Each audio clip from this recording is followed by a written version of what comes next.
वेदों पर आधारित एक वैदिक धर्म है।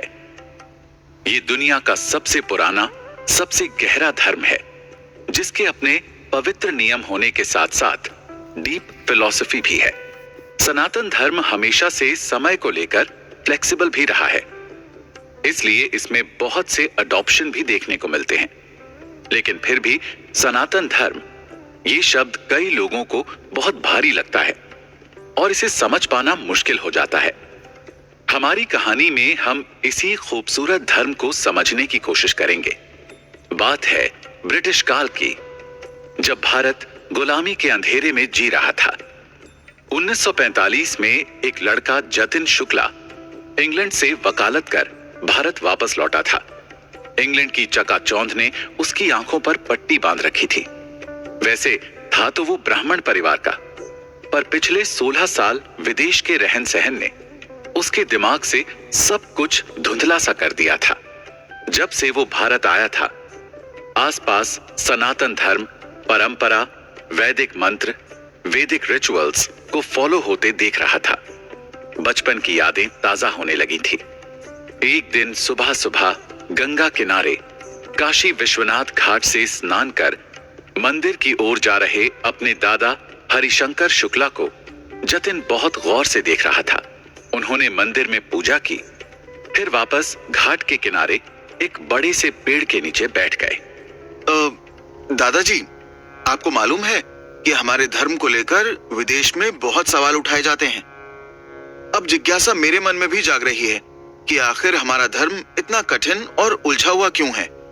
उसके दादाजी ने जतिन की तरफ मुस्कुराकर देखा और पूछा, धर्म तो बहुत पुराना है, बहुत महान है, बहुत बड़ा है। तुम किस उलझन की बात कर रहे हो? पहले वहां से शुरू करो। धर्ना धर्म मिनित्याहु धर्मो धार्यति प्रजा। हमारे धर्म को इस एक लाइन से परिभाषित करने की कोशिश की जाती है। मैं जानना चाहता हूं इसका मतलब क्या है। मैं शुरुआत से अंत तक अपने पूरे धर्म को समझना चाहता हूं, वो भी वेदों की नजर से। उसके दादा हरिशंकर शुक्ला काशी के प्रखर विद्वान थे, लेकिन स्वभाव से बहुत सहज और सरल। उन्होंने अपने पोते से वादा किया कि वो वैदिक धर्म और सनातन धर्म की हर एक परंपरा, हर एक फिलॉसफी को जतिन के सामने बहुत ही आसान शब्दों में रखेंगे।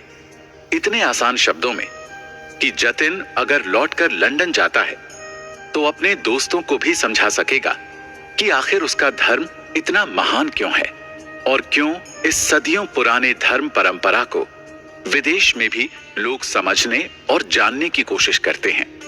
जतिन की तरह अगर आप भी सनातन धर्म को शुरुआत से अंत तक समझना चाहते हैं, इसकी फिलॉसफी को बहुत ही आसान भाषा में समझाना चाहते हैं, अगर आप जानना चाहते हैं ईश्वर, जन्म, कर्म, दान, ब्रह्मांड, संस्कार, श्रद्धा, पूजा, सत्य, असत्य, आनंद, भावना को लेकर हमारा ये धर्म क्या कहता है, तो हमारे साथ बने रहिए, क्योंकि बहुत ही आसान शब्दों में हम सनातन धर्म की फिलॉसफी को इस खास शो के जरिए एक्सप्लेन करने वाले हैं। और शुरू से अंत तक इसे ध्यान से सुनने की कोशिश कीजिए।